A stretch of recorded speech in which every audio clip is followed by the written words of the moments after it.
Bueno, Buenas tardes. muy buenas tardes. Nuevamente nos reencontramos para cerrar este Congreso Internacional. Siempre agradecido con los organizadores, auspiciar este tipo de eventos para que la parte de la academia pueda tener el análisis de las cosas, ¿no? Que cada uno a veces tenemos nuestros puntos de vista bastante diferenciadas, pero el hecho de pensar no significa estar mal, sino que seguimos siendo amigos, ¿verdad?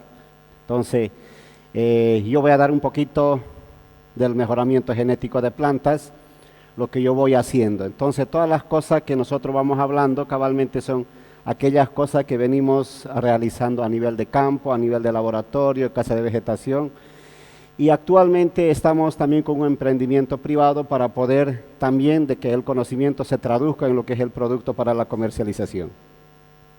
Vamos a hablar ahora del cambio climático, recursos genéticos, y después aterrizamos con el mejoramiento genético en maní, trigo, soya, sésamo, y últimamente estamos con la bulla de la quinoa tropicalizada. Entonces, vamos a hablar de todo lo que concierne en estos cambios que el mundo está viviendo. ¿Por qué hablar del clima está de moda? ¿Qué es el clima? ¿Qué es el tiempo? Cambios o variaciones climáticas. ¿Cuáles son los impactos de los cambios climáticos?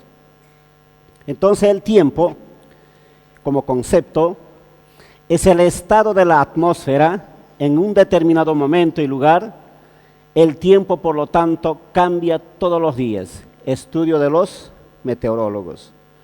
Hoy en la mañana teníamos un frío, yo podría traducir como invierno. En la tarde tenemos un poquito más de calor, verano. Entonces todo un tiempo está cambiando el clima, a eso nosotros llamamos tiempo. ¿Y qué es el clima? Es la síntesis del tiempo en un determinado lugar durante un periodo de aproximadamente 30 años. Esto es el estudio de los climatólogos. Causas de los cambios climáticos. Uno de ellos es astronómico, el otro es el terrestre, creo que esta es la que más resonancia tiene, que es la proporción entre océanos y continentes, volcanismo, gases, tamaño de las calotas polares, composición atmosférica, que con todo ello causa el efecto de gases de efecto estufa. ¿Cuáles son estos gases del efecto estufa? Dióxido de carbono, el metano, óxido nitroso. Estos tres principalmente de orden de importancia provocados por la actividad humana. En este cuadro vemos que por los inicios de 1900, donde comenzó la revolución industrial, tenemos el crecimiento elevado del dióxido de carbono. En la misma proporción también tenemos para el metano y el óxido nitroso. Entonces, prácticamente hoy podemos decir que todos estos cambios vienen buena parte de la actividad del ser humano a través de la agroindustria. ¿Quiénes contribuyen para este calentamiento global? Mayormente son los países industrializados, ¿no? Tenemos Estados Unidos con 30%, tenemos Europa, tenemos Canadá, tenemos la ex Unión Soviética, Australia. Todos estos países aportan para esto en un 77%. Descongelamiento de los glaciares. Fíjense acá en 1979 cómo eran los glaciares. En el 2003 una buena parte ya hemos perdido. Acá tenemos la Patagonia cerquita en los años, por ejemplo, 50, y en la actualidad prácticamente no tenemos esa cobertura. Acá tenemos Nevada Eterna de los Andes en los años 50 y actualmente tenemos otro escenario. Acá tenemos Nieves Eternas, Monte Kilimanjaro, los años 50 y en la actualidad. Entonces todos estos cambios es a través de la elevación de la temperatura. ¿Qué hacer frente a estos cambios? Uno viene la adaptación, que es a través del mejoramiento genético, herramientas biotecnológicas. Esta mañana hablamos de la edición genética, mitigación, sistemas limpios y eficientes, uso de la biodiversidad, materiales silvestres para programas de mejoramiento, reducción de emisiones de gases de efecto estufa, La anterior, me decía la colega anterior que presentaba, nos decía que somos muy ricos en biodiversidad, y de hecho lo somos. Nosotros somos parte de la diversidad biológica en muchos otros cultivos, somos centro de origen de muchos otros cultivos. En este caso podemos hablar del maní, ya que a poco también hablamos de ese cultivo. También buscar soluciones de mitigación, reducción, la eliminación de quema y chaqueo, que es una conciencia del agricultor, del viviente, sustitución de combustible fósil por biocombustible, caña de azúcar, palma aceitera, macororó, soya, maní, obligatoriedad de adopción de prácticas conservacionistas en la agricultura. Hoy seguimos utilizando el romplao y la rastra, que creo que no es el fin para este cambio climático. Tenemos que adoptar siembra directa, rotación de cultivo, equilibrio del carbono. Cuanto más rastrojo tengamos, mucho mejor. De hecho, yo comentaba que en la zona norte, en la Hacienda del Señor, el equilibrio del carbono oscila entre 18 y 20 toneladas de materia seca. Y nosotros podemos lograr a través del sistema conservacionista, sembrando maíz con pasto, y luego entra la soya, y sumamos más o menos entre 20 toneladas de materia seca. Eso creo que es importante en una agricultura conservacionista, para que nosotros hagamos de este emprendimiento algo sostenible en el tiempo. Que la tierra sirva para nosotros hoy, mañana para nuestros hijos, para nuestros nietos, así sucesivamente. Soluciones de adaptación, ahí viene mejoramiento, materiales con resistencia a altas temperaturas, a bajas temperaturas, a altas velocidades de viento, materiales resistentes a deficiencia hídrica como la sequía, materiales tolerantes a la salinidad, introducción de nuevos cultivos. De hecho, ¿cuántos de ustedes escucharon el cultivo de la quinoa en Santa Cruz? Solo mis estudiantes, ¿no? Pero nunca se pensó que la quinoa llegaría a Santa Cruz. Siempre estuvo cautivo en la zona alta, en el altiplano, en los valles. Pero ahí interviene la genética. ¿Por qué es posible bajar a otros pisos ecológicos? Gracias a la variabilidad existente dentro de una hibridación que nosotros hacemos en plantas. Entonces, por mucho tiempo hemos peleado para sacar resistencia a la roya de la soya, Phacopsora pachyrizi, pero hasta el momento, después de que ha ingresado en el 2003, aún no tenemos materiales con resistencia a la roya.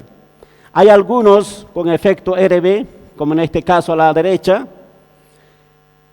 Esto es una resistencia por hipersensibilidad, quiere decir que son células suicidas. Cuando el hongo penetra, reconoce un cuerpo extraño, la célula se suicida para que no pase a la otra célula para causar el daño.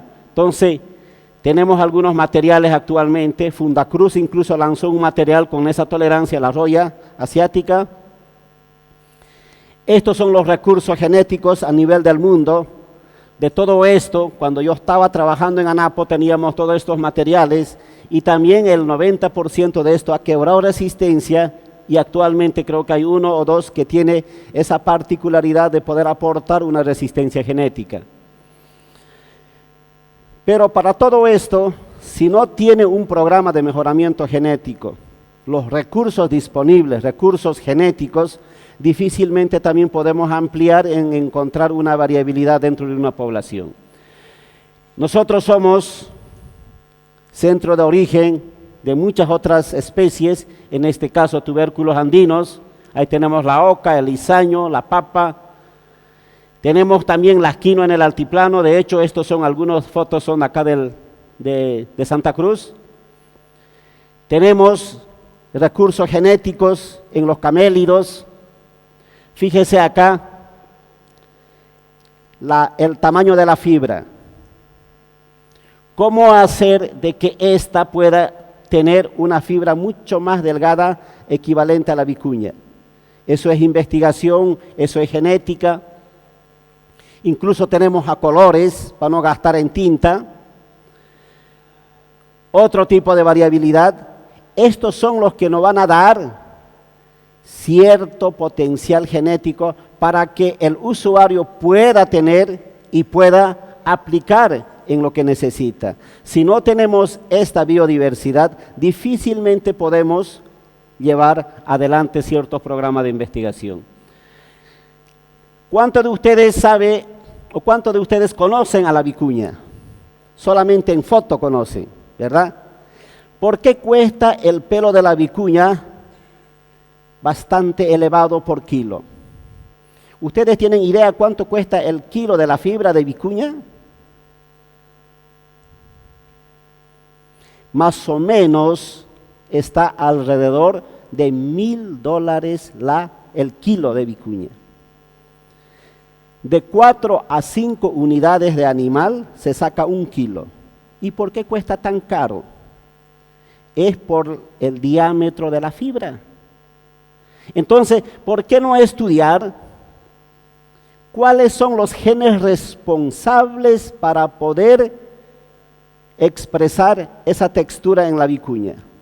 Y esa, ¿por qué no insertarlo en lo que ya habíamos visto en las alpacas? En el lugar de sacar de 4 o 5 vicuñas 1 kilo, ¿por qué no sacar 4 o 5 kilos en una alpaca? Eso debe ser una investigación que se debe encarar. Pero, ¿cómo está compuesto el género, en este caso, Arachis, que es el caso del maní? Arachis hipogia, el maní cultivado, más 80 especies silvestres están organizados en 9 secciones. Y nosotros somos centro genético de este cultivo, entre Paraguay, Brasil, Argentina y nosotros. Pero hay especies silvestres que son endémicas en nuestro país. Trierectoides. Fíjense por dónde está el mapa de Bolivia, Brasil, Paraguay. Extranervosa, casi buena parte del Brasil. Triseminantes, heterantes, buena parte del noreste del Brasil. Erectoides, un poco más al Chaco. Caulorrice, Brasil.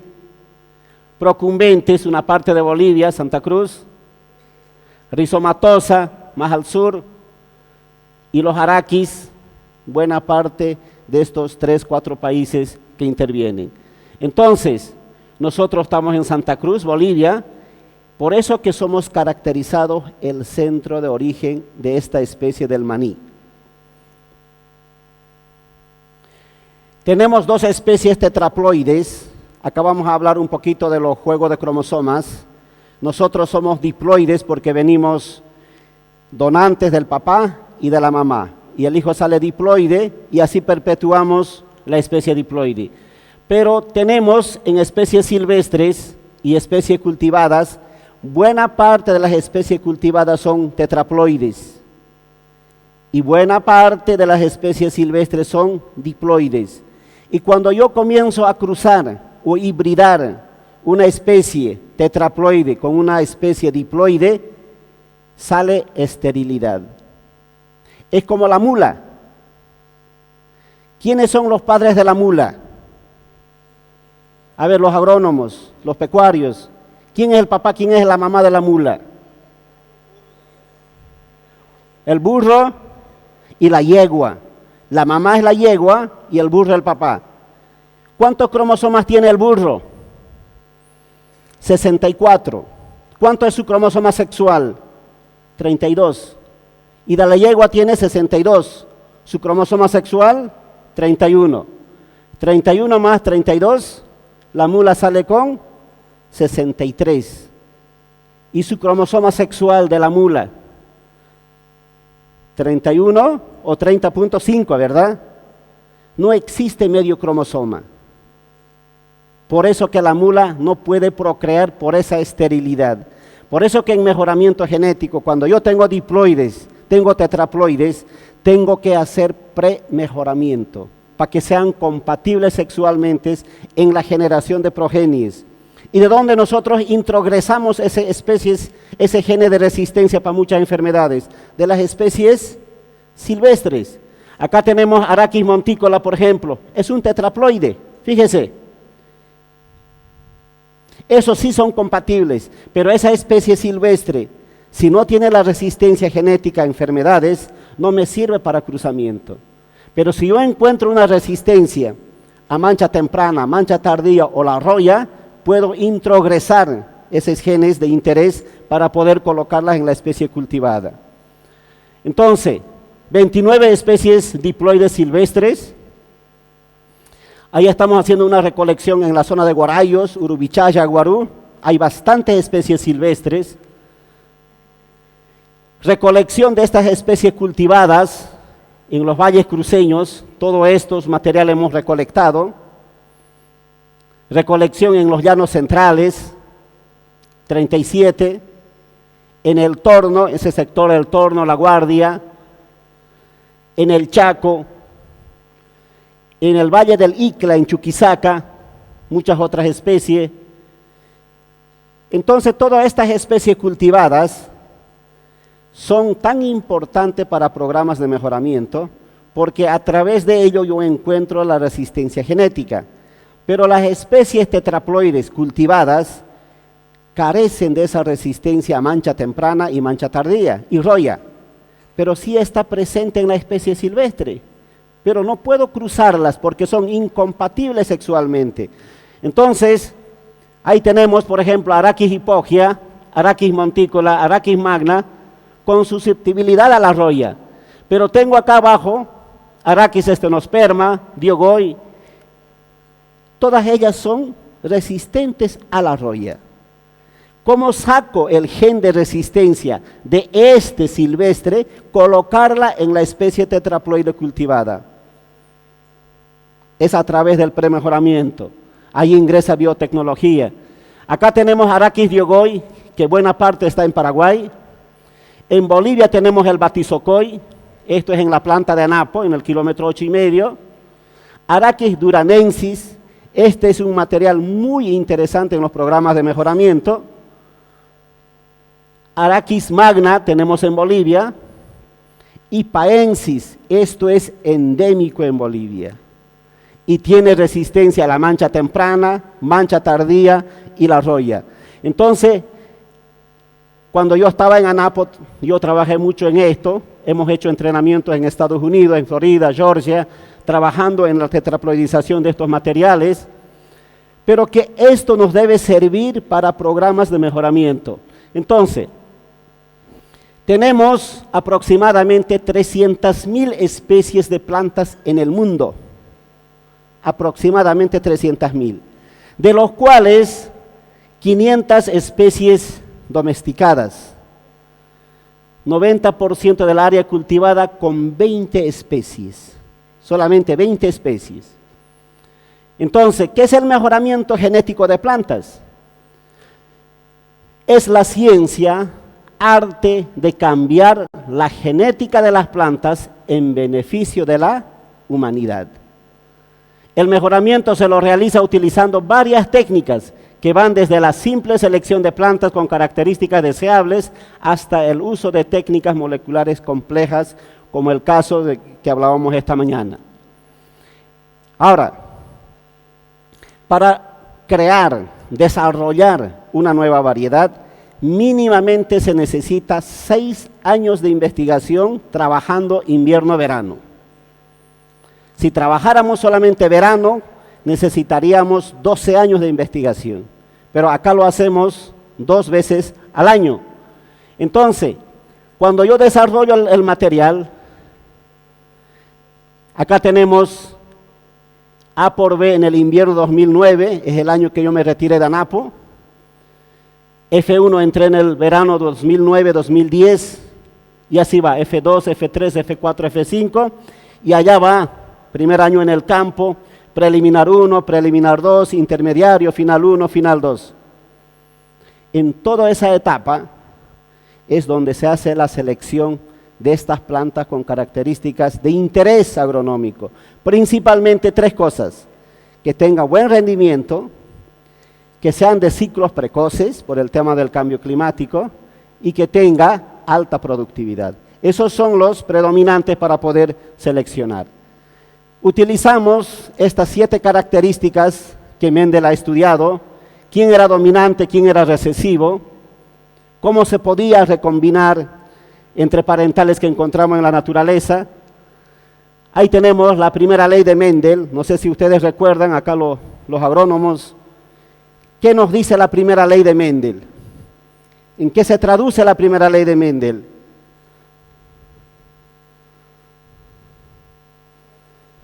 Se va a enojar el profesor Ado Bunder. La primera ley de Mendel es la ley de la uniformidad, porque está entrando en dominancia alelos dominantes versus alelos recesivos. Pero el alelo está presente, se va a manifestar en la F2, que llamamos la segunda ley de Mendel, la ley de la segregación. Y la tercera ley, la segregación independiente. Mediante este proceso hemos encontrado materiales para la zona de Santa Cruz en el tema de la quinoa. Ahí tenemos la tercera ley de Mendel, esta en la Facultad Integral del Noreste en San Julián, esto en la Facultad Integral de Valles Cruceños, son nuestros centros experimentales para poder realizar este tipo de estudios. Pero este cuadro es el que nos llevó a muchos desafíos. Este cuadro incluso hemos plasmado en el libro de mejoramiento que hemos lanzado hace unos 6 años, 8 años, donde a través de esto también hemos desarrollado la primera variedad transgénica en soya hecho por manos bolivianas, pero con evento ajeno. Por ejemplo, cuando combinamos flor lila con la flor blanca, en la F1 todas ellas son flores lilas, por eso se llama uniformidad. Pero cuando yo comienzo a fecundar la F1, ahí comienza 25% a grande a grande, 50% a grande a chico y 25% recesivo a chico. Ahí tengo la oportunidad de poder seleccionar materiales de interés agronómico para llevarlos al campo. Y cuando hablamos también de transgénicos, en esa etapa de la F1, yo aplico el glifosato. ¿Cuánto cree que va a morir en la F1? No muere nada. ¿Por qué? Porque el alelo dominante está sobre el alelo recesivo. Sin embargo, en la F2 comienza a segregar. Ese que está en cuadro blanco es aquel que va a morir por glifosato. Y así vamos seleccionando campaña tras campaña materiales con muchos otros atributos. Para esto es necesario realizar cruzamientos simples. ¿Qué es un cruzamiento simple? Línea A cruzada con línea B. Eso se llama cruzamiento simple. Cruzamientos triples. Línea A cruzada con línea B, tenemos una progenie F1. Esa progenie F1 cruzamos con una tercera variedad. Pongámosle ejemplo, si la línea A fuera Munasca, la línea B Senwest, sale la F1 cruzo con otra línea, Belén.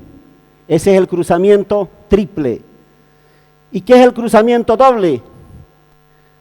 2 F1, cruzamiento de línea A con línea B me genera una F1. Cruzamiento C y la línea D me genera otro F1. Cruzo las 2 F1s para lograr otra progenie. Ese es el cruzamiento doble. ¿Con qué finalidad lo hacemos todas estas cosas? Para poder apilar genes de interés agronómico en la descendencia. ¿Cómo estamos en la demanda de alimentos a nivel del mundo? Hace rato hablábamos de 20 especies que eran para la alimentación. En orden de importancia, lo que más demanda el mundo es el maíz.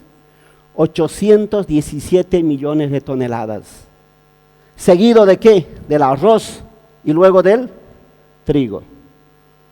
También esta mañana hablaba el doctor Mohancoli de que lo que producimos es aproximadamente 200.000 toneladas Bolivia, pero la demanda está en orden de las 600.000 o 700.000 toneladas.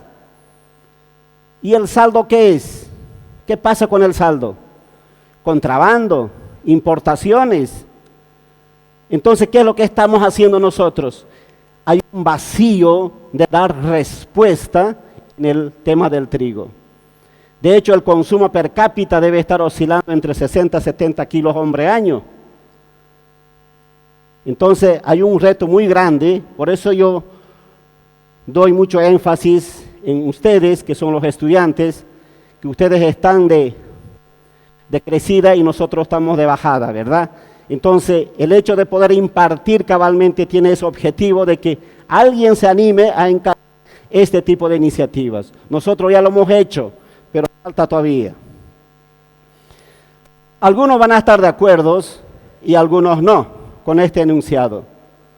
Dice, todo lo que comemos proviene del mejoramiento, no de la naturaleza. Y de aquí a poco alguien me va a gritar. ¿Quién está de acuerdo con este enunciado? ¿Eso es verdad o es mentira? ¿No comemos de la naturaleza? ¿Por qué decimos que no comemos de la naturaleza?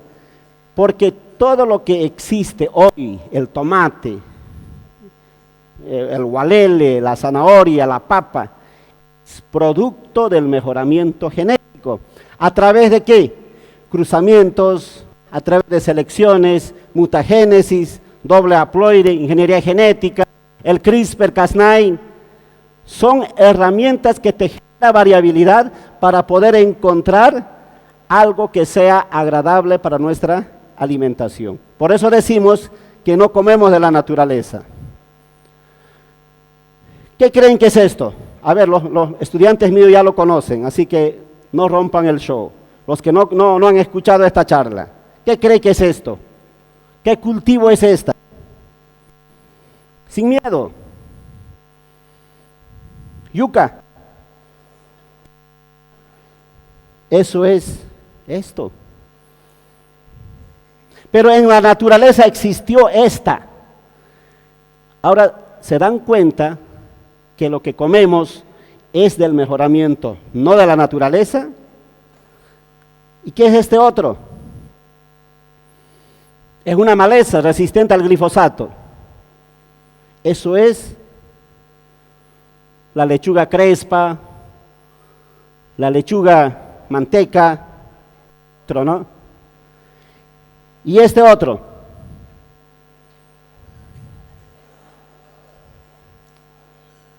Haba sin H, ¿no?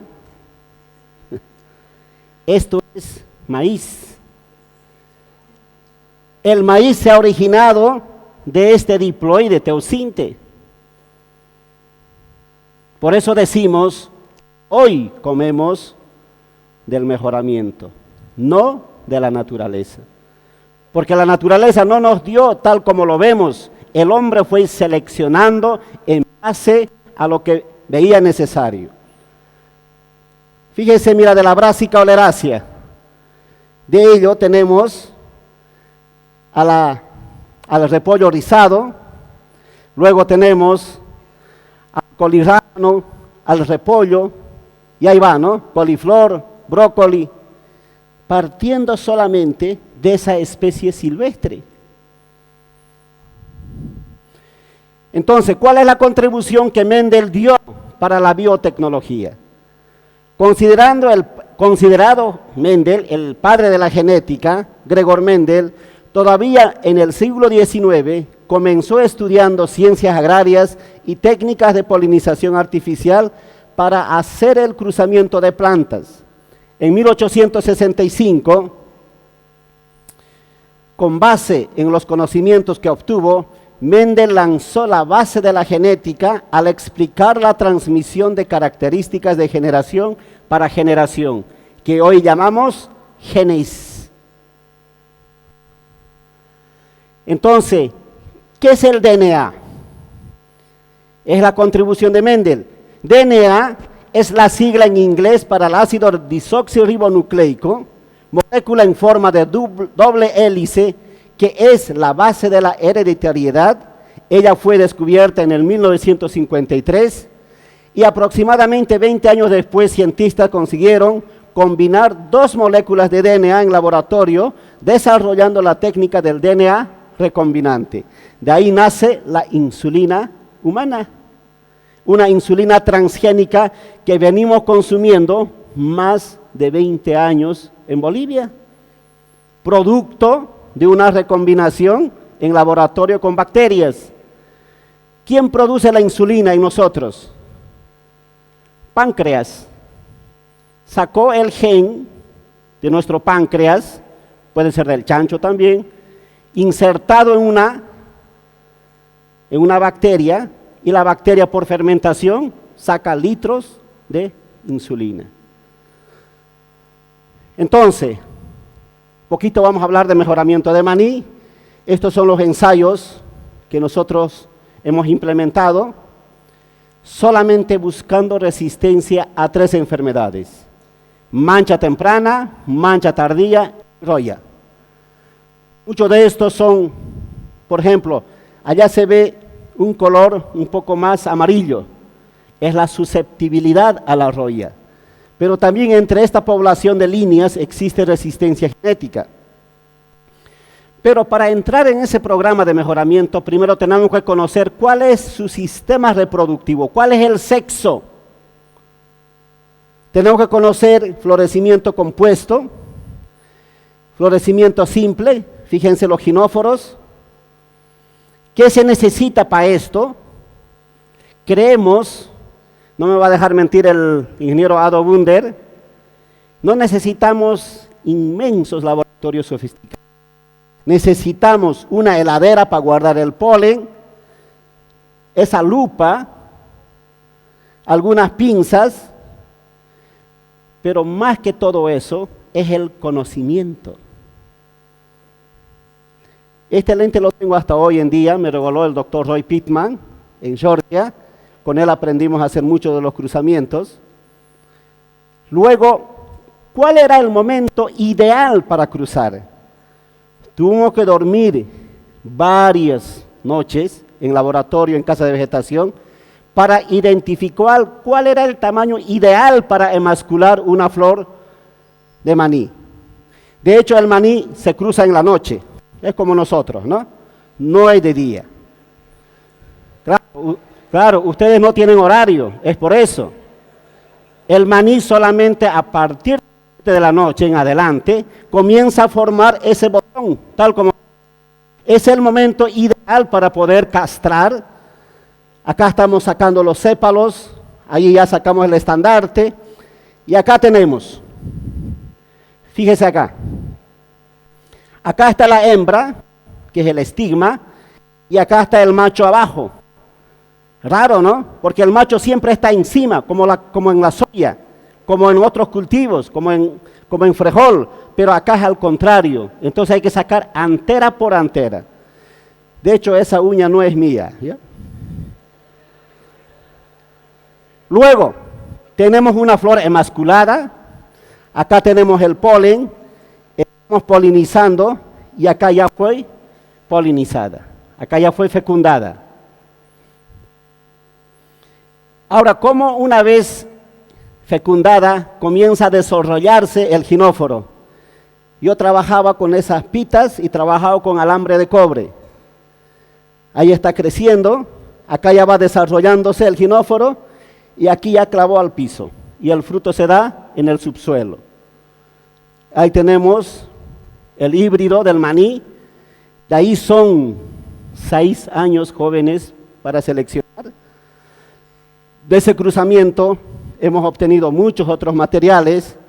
Ahí tenemos allá a la mamá, lo que está al medio es el hijo y otro color que es el padre, ¿no?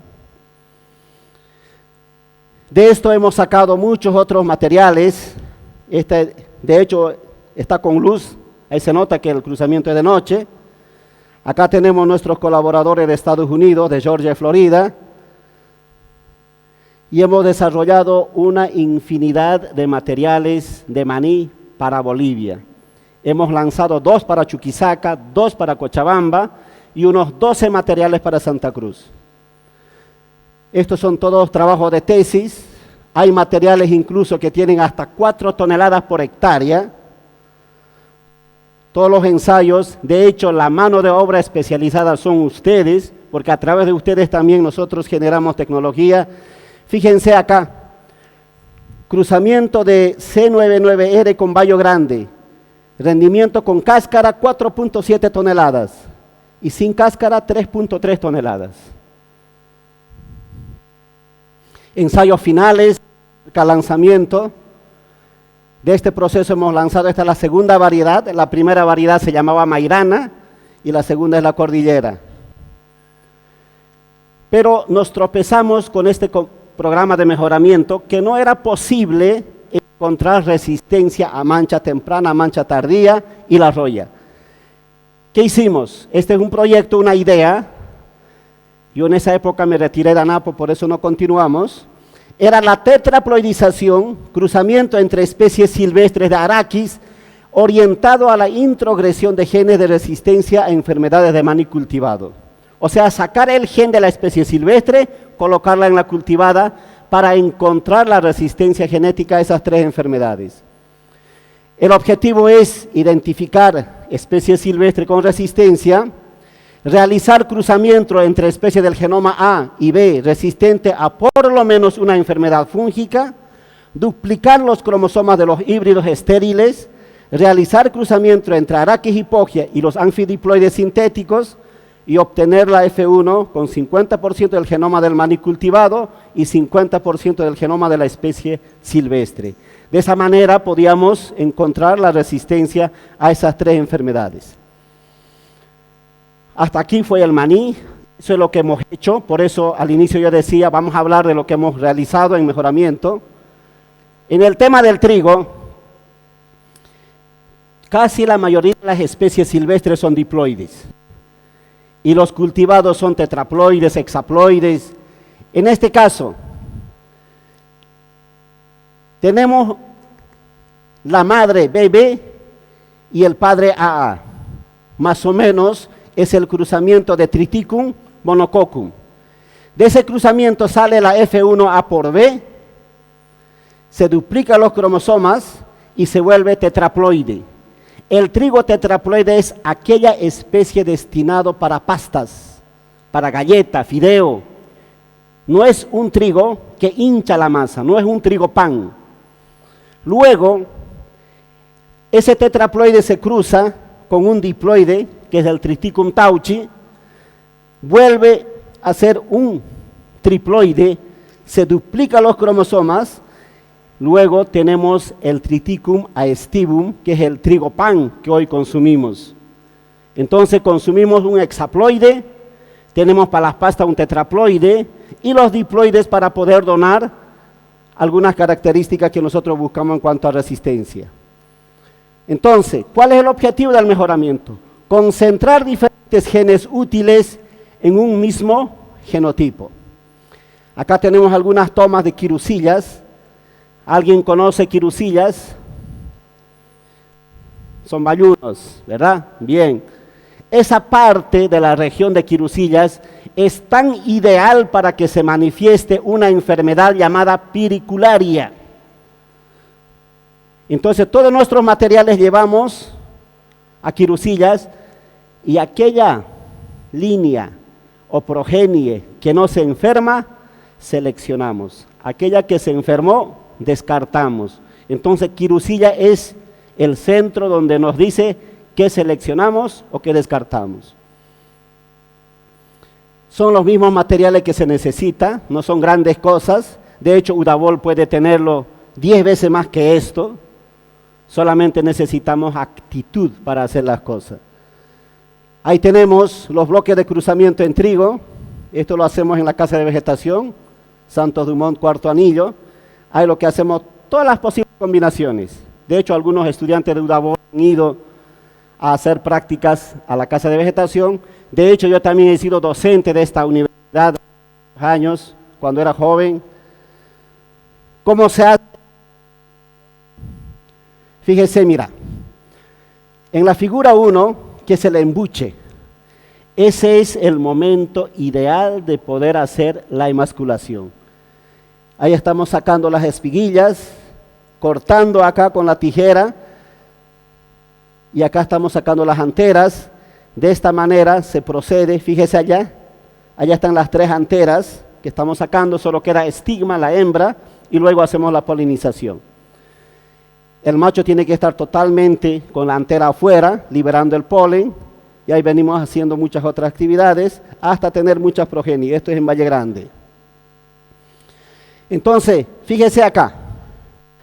Acá son materiales cosechados de los cruzamientos que ya hemos obtenido para la F1. A partir de la F2 ya no se hace esto, solamente se hace cosecha, siembra, seleccionando mejores materiales. Orientamos primero a la resistencia piricularia, que es la enfermedad número 1 en nuestro departamento. Luego viene el tema, esta es la piricularia, cabeza blanca. Fíjense acá en esa figura, surcos enteros enfermos susceptibles a piricularia, pero también al lado tenemos surcos resistentes a piricularia. Esa es la que vamos seleccionando. Luego seleccionamos para resistencia al Mintosporium. Esta mañana el doctor Mohan Kohli hablaba de Azubí. Realmente eran muy buenos para el Mintosporium. Estos son los síntomas, también llamado punta negra, el Mintosporium. Eso se transmite de semilla. Luego la roya no es todos los materiales casi presentan susceptibilidad, pero no es un problema serio como otras enfermedades. Fácilmente podemos controlar a base de los triazoles. Ahí están los otros síntomas. Ahí venimos la cosecha. Ahí están toda la base de datos. Luego esto como ya llevan para los llanos. Esto se lanzó Tajibo, la primera variedad de nuestra empresa. Roble, ahora estamos lanzando en el Día del Trigo, que va a ser en agosto de este año, Curupaú, es otro material. Este es nuestro centro experimental en la Hacienda del Señor, por Chané, un poquito más adelante. En soya hacemos lo propio, casa de vegetación, castraciones, los materiales utilizados, la polinización. Fíjese en esta figura de allá. Hay una vaina en el estadio R2, más o menos la vaina con 2 centímetros, y si usted no riega esa maceta, aborta la planta. ¿Eso qué significa? Si cayó un sábado, un feriado, una Navidad, un Año Nuevo, el mejorador no tiene ese tiempo necesario para estar con la familia. Tiene que estar metido porque el aborto de eso cuesta plata, cuesta tiempo, y además de eso es una sensación que cuando tu planta está marchita o las vainas están abortando, da una tristeza. ¿Para quién lo entiende? ¿Para quién lo siente? Pero para muchos es lo mismo, que falte agua, que me importa, ¿no? Pero no es así, ¿no? Esto es en el 2001, esto es lo que nos llevó a la palestra. Esto es en la planta de Anapo, atrás, en el 8,5. Estas son progenies F2. Por primera vez estábamos desarrollando la soya transgénica en Bolivia. Estamos hablando de cuántos años, más o menos 18 años atrás. Cuando yo apliqué glifosato, toda esta parte, ninguna planta murió. Pero después en la campaña siguiente aplicamos glifosato. Fíjese, mira, plantas muertas. ¿Y qué cree que ha hecho la gente de Anapo? No me creyó de lo que estaba diciendo. ¿Cómo es posible que ustedes pueden desarrollar variedades transgénicas si esto es de los gringos, de los europeos? ¿Cómo un paisano puede hacer estas cosas? Fueron los de ORS y NIAF, que es hoy, llevaron su kit del Gene Test, molían las hojas, sacaban las plantas y plan saltaba la proteína. Por primera vez quedamos convencidos que esto era la segunda ley de Mendel. Por eso la genética es importante, la universidad es importante, porque nos acordamos de lo que ya habíamos pasado hacia atrás. Luego llevamos estos materiales a Embrapa. Esta muchachita que está allá, ella hacía doctorado, no pasaba sus 25 años. Y todas estas combinaciones también tenían la ausencia de las enzimas lipooxigenasas, soya para alimentación humana, combinada con convencionales, combinada con las transgénicas. De estos materiales sale la nativa, que el ingeniero hace rato comentábamos, y si análisis bioquímico en Embrapa Soya. Cuando yo llego, acá no está el gerente de ANAPO, pero voy a dar un poco a hablar de él. Yo llegué de Brasil contento, que habíamos logrado sacar 3 enzimas lipooxigenasas en soya. Cuando le visité a su oficina, le dije, ingeniero, sacamos esto. Eso él me entendió. Ah, qué una palmadita, ¿no? Pero cuando un colega tuyo de otro laboratorio te dice, ¿cómo has logrado? Y él comparte la alegría con usted. Pero en este caso él no compartía la alegría. Pero hoy entiendo porque él desconocía de esto. Esta es la etapa que necesitamos para el mejoramiento en trigo. Introducción, preliminar 1, preliminar 2. Ahí comenzamos a abrir la etapa de producción de semilla. En el intermediario ya hacemos los surcos. En el F1 ya tenemos surcos de progenie. En el F2 tenemos bloques de progenie. Cuando ya lanzamos la variedad, también tenemos la semilla genética entre 50 y 80 kilos. Y luego la multiplicación para básica 1, básica 2, registrada. Estos ensayos son en Quirusillas y esto es en Valle Grande de Encima. Los resultados de este trabajo de soya. Recientemente hemos lanzado la Belén, es un cruzamiento de Munasca por criolla. Esta es la Galilea que estamos promocionando. Son los 2 lanzamientos que estamos promoviendo. En el sésamo hemos hecho una consultoría al BID, Banco Interamericano de Desarrollo. El objetivo principal era sacar resistencia. El objetivo principal también perseguía que las cápsulas no se abrieran. Hemos hecho muchos cruzamientos, simples, dobles, triples, múltiples. Hemos sacado de ese material llamada Cuquiza, un nuevo material que lo tiene Cabexe, que es la Cámara de Exportadores de Sésamo. Maíz, mejoramiento. Necesitamos de la variabilidad, necesitamos conocer el sistema reproductivo de las plantas, necesitamos de los recursos genéticos para sacar mejores híbridos. La hembra está cubierta por glacine, el macho está cubierto por panoja. Cuando yo quiero llevar esa panoja a otra planta, tengo que llevar con cuidado para poder generar. Acá tenemos centenas y miles de híbridos que estamos desarrollando, esto en la Hacienda del Señor. De esto sacamos un material llamado Juan 316, el híbrido, que estamos en proceso de multiplicación. Pero también nos topamos con algunos inconvenientes, pero que a la vez también son hallazgos grandes. Nosotros cuando sembramos nuestros híbridos, nuestras líneas, desecamos como 3 hectáreas de lo que ya está sembrado. La hacienda siembra 4.200 hectáreas. Entonces desecamos con glifosato unas 3 hectáreas y sobre lo que ha muerto comenzamos a sembrar nuestros materiales experimentales. Pero hay uno que no ha muerto. Y uno dice, ¿qué pasó? Aplicamos mal. Agarramos la mochila, comenzamos a fumigar, tampoco muere. ¿Qué nos dice? Que ese material es resistente a glifosato y puede ser un candidato para poder transferir genes a otras progenies. Son hallazgos grandes, pero que esta tecnología está prohibida en el país. Acá venimos sembrando, fíjese, hoy en día la mayoría son gerentes de empresas, incluso uno de ellos es gerente de ANAPO hoy en día. Ha pasado muchos estudiantes en este programa de investigación. Y ahora este último estamos con la quinoa. Quinoa lo estamos liberando, en el 2020 vamos a liberar, no tiene nombre todavía. Fíjese en esta imagen. No sabemos por qué la panoja tiene 2 colores, no sabemos. Pero eso se pilla en el campo. Creemos que son genes quimeras o genes tarines que se manifiesta en función de la condición donde estamos. Por eso es importante agarrar el concepto de genética.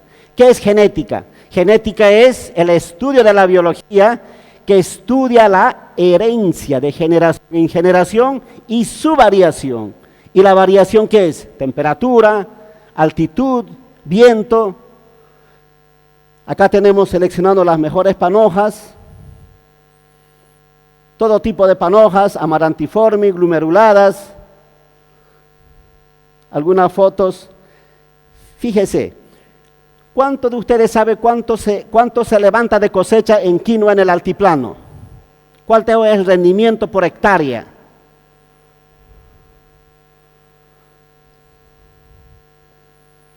Más o menos son 600 a 800 kilos por hectárea.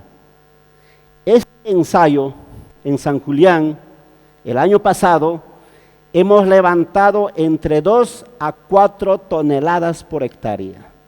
¿Existe genética? Existe. ¿Qué es lo que está fallando? Falta de actitud de insertarse en querer algunas cosas en pro de la sociedad. Nosotros hemos tenido esa valentía de poder encarar. Este año estamos multiplicando la semilla básica, ya sale este año, y al año ya lanzamos con bombo y platillo para el mercado. Ahí están los estudiantes de San Julián, en un recorrido que hicimos. Ellos mismos son responsables de los bloques de cruzamientos. Fíjese, tienen que hacer raleo. Y lo increíble de la quinoa, siembro hoy, mañana ya está germinando. A los 2 días está todo afuera. ¿Cuánto tarda una soya? 4 o 5 días. Pero esto es en el día. Ahí lo que hacemos es las castraciones,